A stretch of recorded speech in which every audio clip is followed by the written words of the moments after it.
Jangan itu salah, tidak benar.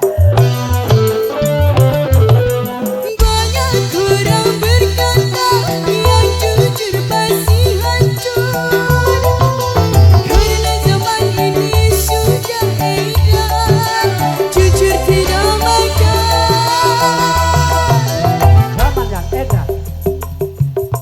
Zaman yang edan, kita jangan jadi setan. Zaman yang edan, zaman yang edan, kita jangan jadi setan. Siapa meninggalkan yang haram karena takut kepada Tuhan, pasti baginya akan digantikan rizki yang halal dan digandakan, insya Allah.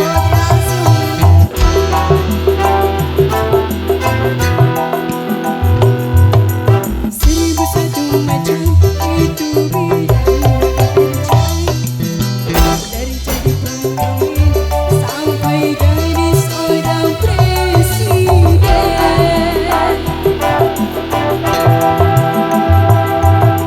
Seribu satu macam cara orang mencari makan, dari menjual koran sampai menjual kehormatan.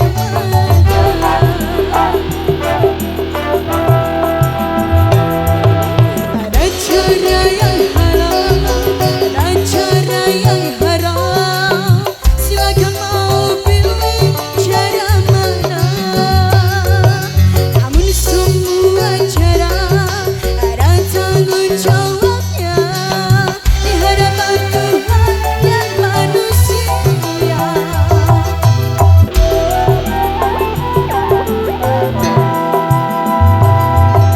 Seribu satu macam itu bidang pekerjaan, dari jadi pengawin sampai jadi seorang presiden.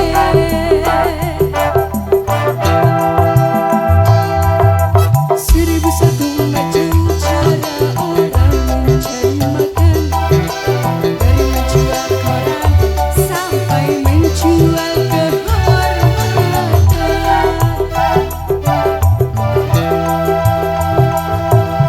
Seribu satu macam.